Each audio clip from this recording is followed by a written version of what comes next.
from Newsies. Hey guys. I guess you could say it's an interviewsy with a newsie. Oh, see what I did there? That was good, right?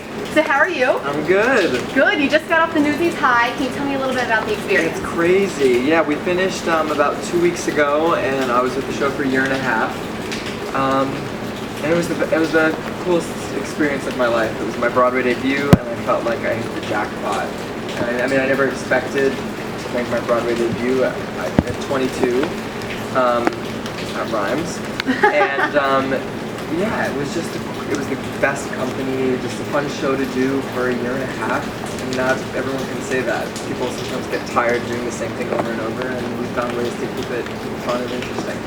So you graduated, and then what was the time frame between that? So I graduated, I did some regional theater in the summer out in Kansas, and I got my equity card, and I moved to the city in September. I was actually commuting a little bit from home. I grew up in Connecticut. Okay, and yeah, and then I started Newsies in January, so it was a quick turnaround. Now you played Morris Delancey. Yep. You were also a newsie named Mike. Mike. And you were understudy for Jack Kelly. Yes, correct? and Davey too. And Davey. Oh my gosh. And So Davey. did you get to play all I got parts? to do all 4 parts. So every night I got to do Morris and Mike, and I think that I figured out that it was about 600 performances. Wow. And then I got to do Jack a little under 40 times, and I think Davey about 10 times. Oh my God. What was your favorite one to play? Probably Jack. There is no role, I think, right now on Broadway for a guy my age like that part. It's just such an energetic, passionate role, and he leads the strike, and it's just ridiculously cool. It's very cool. Now, I read that before you went to college, you did not have much formal dance training. That's true. So now you're tapping and leaping across a Broadway stage every night for months. Yeah. How did you do that so quickly, learn all of those techniques? So when I auditioned for Elon University for music theater, and when we auditioned, they scored us out of 10 for each area: acting, singing, and dancing. And for acting and singing, my scores were really high, and for dancing, I think it was like a 3 out of a 10, which is a failing grade. But they said that they saw potential in the third area, so that's why I still was able to get into the program. But they kicked my butt at Elon. It was a lot of ballet. So I took ballet every semester, all 4 years, and tap, rhythm, and show tap, and jazz, and modern, and bossy, and music theater. It was crazy. So they really kicked my butt. And the nice thing about Newsies is that they understand that it's such an ensemble piece, and that each member of the ensemble really contributes their own strengths to the piece. Everyone in the show gets their own bow, everyone has their own little features, and so they made adjustments when each new person entered the cast. So for me, they didn't have to change much, but they were able to alter a few things to feature my strengths as opposed to the guy who I replaced, which was a cool experience to kind of have a part somewhat tailored to your strengths. Now you're in a cast with a bunch of guys. There's got to be some sort of pranks or shenanigans going on behind the scenes. Absolutely, all the time. Yeah, it was like, a lot of our cast, this was their college experience. They went straight from high school. Some finished their senior year at Newsies, and we had a little onstage graduation for them, which was awesome. But this was like their college, and it was like a Newsy fraternity. We were being idiots backstage, and the dressing room tower, which was off stage right. The Newsies were on the very top floor, and then the Delanceys and the Swings were the floor below. But we could always hear above us just all this shouting and dancing and yelling and laughing, and it was just so much fun to be a part of the backstage antics. It sounds like so much fun. Yeah. Now, let's talk about the Fansies. They're a very dedicated, intense, awesome group. What's your craziest Fansy experience been? At the stage door specifically. Gosh. The craziest Fansy experience at the stage door. I don't know about the craziest experience. People sometimes would they're like, can we take a selfie? And then we'd be taking a selfie, and then they'd plant a kiss. And we'd be like, well, maybe not the best thing to do. But you know, whenever I would go on for Jack, or even when I wasn't on for Jack, it would just be like pushing and screaming and, you know, like signing playbills. And I remember when I was learning the show, I said to our dance captain, Michael Fatica, I said, you know, do you go out and sign every day? He's like, whenever I'm on, I really try to sign. And I hadn't been a part of a show, or hadn't really seen a show where the fans and the audience embrace the ensemble so much. You know, normally it's like, let me, you know, at Les Mis, it's like, let me get Valjean's autograph, or let me get Marius's autograph, or like at Lion King, it's like, I want to meet Simba. And for us, they wanted to meet everybody, and they were just so in love with the show, and they could tell that what our family was like on stage was what it was like backstage. And I think they wanted to be a part of that, and we loved letting them in and sharing that. My coolest, we got like so many gifts and so many letters, and that was incredible. I still have a stack of letters that I'm waiting to respond to when I get a chance to breathe. But it was just a ridiculous outpouring of love, and I got M&Ms with my face on them. Oh and my God. People knew that I was obsessed with The Office, so they made me a bobblehead in the style of The Office as my character, and like a Dunder Mifflin nameplate. Yeah, it was really cool. My friend used to joke around and said, you know, like, I tweeted once, like, craving SpongeBob mac and cheese. So for my birthday, I got like 36 boxes of SpongeBob mac and cheese, and I was like, trying to be a little bit healthier here. But it was like encouraging me to eat mac and cheese. But it was crazy. So my friend used to joke around and was like, can you speak like, really could use some toilet paper, or like, really need some napkin, like just like, so like things for my apartment, Things you for my actually everyday need. life, things I need. Do you get recognized outside the Nederlander Theater after you leave those 3 blocks? We used to like, I used to joke around with my friends, and I was like, I'm famous within a like 3-block radius. And then like on social media. But I got recognized a couple of times in Times Square, especially. That's where like the Fancy crew hangs out. The first time I will never forget I got recognized was on a Chinese restaurant on 74th Street and like Amsterdam with my friends, and it was when I first joined the cast. And she was like, excuse me, are you out in Kaplan? And my friends were like, whoa! But there have been like little times and places I've been stopped. I remember we took a little trip to Atlantic City, a bunch of us, and we got stopped there. But we were posting on social media, like, loving Atlantic City, and so they were like, we're in the Newsies, like, let's, you know, or when we were at the US Open the other day, people were like tweeting like, where are you? Like, I'm here. And oh my gosh. so, they love you guys. they love us, and we love them back, so that's cool. So do you guys have any pre-show or post-show rituals? Pre-show rituals, yes. It's all in the, it's like, it's crazy, it's all in the past now. So did we have any? Yes. We used to, behind the towers, the Nederlander's tiny, so we didn't really have a green room or space to warm up. So behind the towers, while the audience was coming in, we were hidden, and we would stretch and warm up, and one of our cast members, Nico, who was on So You Think You Can Dance, led his ab routine, and then some people stage left would do a bar exercise for ballet. And then at 5 minutes, we would all do like a little focus or prayer circle. And I'm not particularly religious, but it was really wonderful for us to kind of come together and just take it all in before we started the show. Because as soon as it goes, and as soon as the downbeat of that overture starts, it's kind of like a freight train, it doesn't stop. My first, and I love this story, my first show, I've dreamed about my Broadway debut truly for as long as I can remember. My dad took me to my first Broadway show, and I was like, that's what I want to do. But when on my Broadway debut on February 19th, 2013, I turned to one of our Newsies, Jacob, as we were backstage about to enter, as the downbeat of the overture started, and I was like, oh my God, this is happening. And so every night since that moment, we've said this is happening to each other, just to kind of like remind ourselves of that feeling. This is what we wanted to do, we're doing this is just so cool.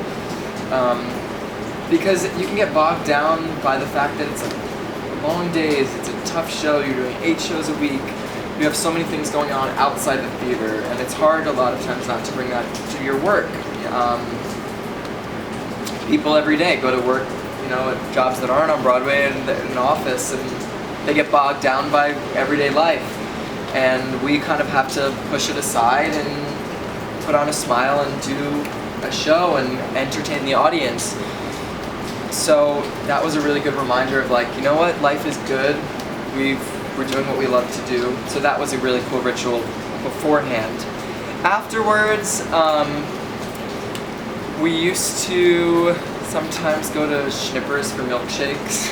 Love or Schnippers. it's so good. Schnippers for milkshakes, or we would go. Wednesdays were our day off, or Thursdays were our day off. So Wednesday night we would go out as a cast. I would try to sign every day, because I always hated if someone was by chance waiting and like wanted to say hi or wanted an autograph. Like, even if no one was there, we would still go out and make sure.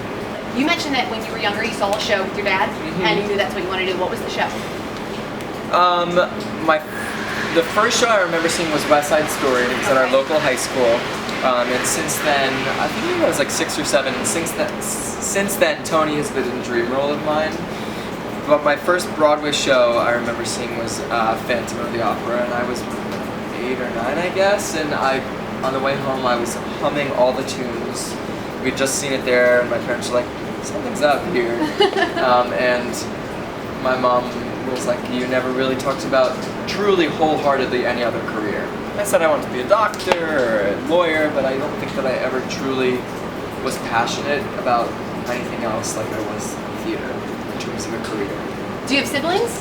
I have an older brother who's a year older. We're 13 months apart. Oh, okay. And he lives and works in the city. And I have a younger sister who is 9 years younger than me, and she is a sophomore in high school. Either of them interested in theater? Or? Nope, and No. I think my parents are okay with that. One is stressful enough.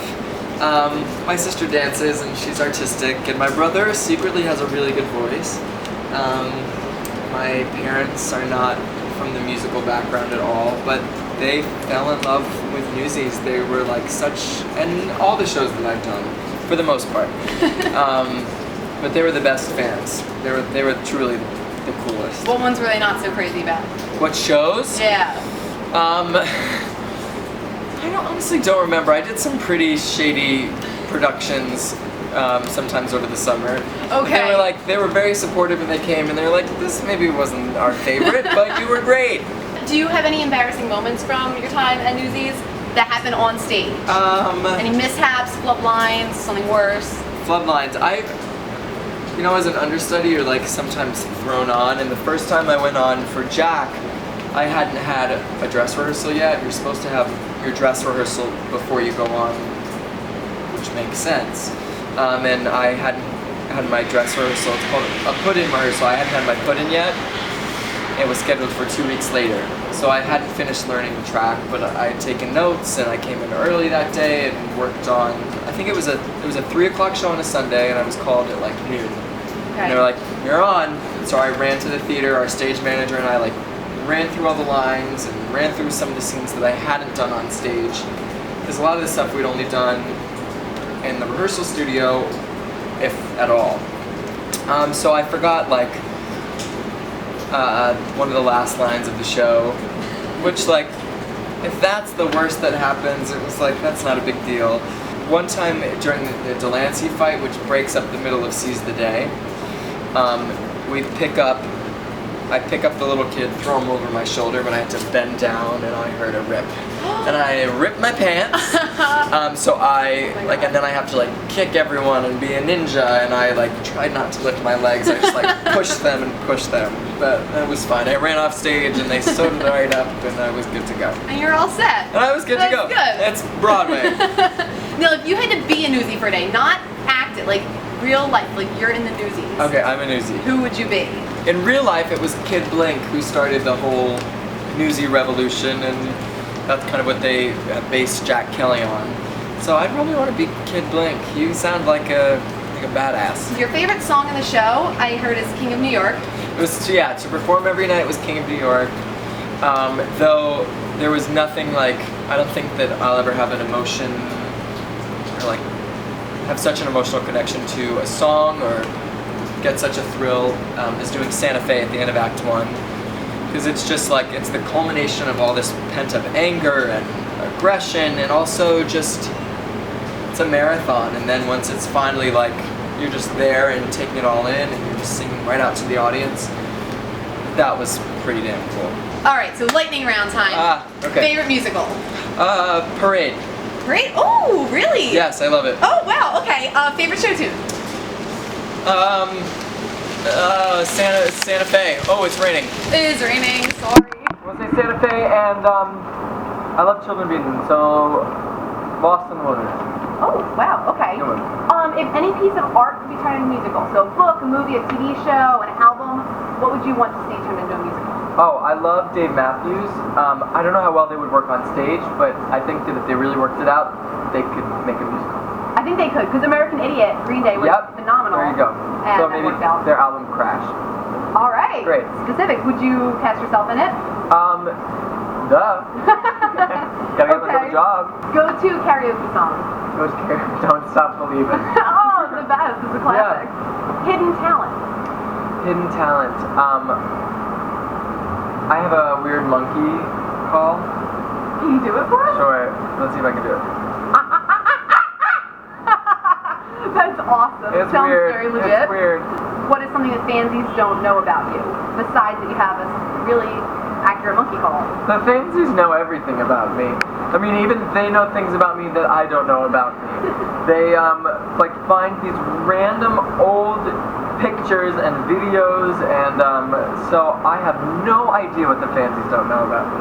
Now, if you weren't performing and you couldn't do anything related to performing, what would you be doing? I would probably go to med school. Really? Yeah, my dad's a doctor, my mom's a nurse, and Good at science? I'm not good at science, but I could act like a doctor. There you go. There you go. Now that Newsies is over, what is next for Adam Kaplan? So, what is next? That is the good question. The life of an actor, it's like, and I've learned, and I'm starting out, is just so up and down and up and down, and I'm trying to just ride the Newsy train and keep on going and keep this energy going. Yeah, I'm doing some concerts. Check out that info on my website. What is your website? AdamKaplanOnline.com. I have to update it, but I will. I'll post some info of what's coming next. And I'll put that link in the description box below. And yeah, I'm doing some concerts. I just did a reading of a new play last night. Can you tell us what it is, or no? Is it secret? No, it was just it was a short play called Dust and Ash by Alex Rubin. It was really fun. Yeah, just auditioning a lot and trying to stay active and trying to find ways to stay creative. I'm really excited about working regionally and doing some different regional productions. And are you touring? I'm not touring. Not touring. I'm not touring. It's a whole new company, and they're wow, already really? underway. Yeah, except for 3 cast members. It's a whole new company, and it seems like they're having a blast, and we're all really excited for them. Well, I know that I speak for our entire audience and myself when I say that we're very excited to see where you go next. Oh, thank you. Wish you the best of luck. Well, thank you for having me. Thank you so much for joining me on my very first episode of Stage Whispers. Rainy day. I know, you were such a trooper with my umbrella. Oh, it's falling. Look at that. Just in time. What an ending. Well, thank you so much, Adam. Thank you, Café Grumpy, for letting us record out here. And I'll see you guys next time.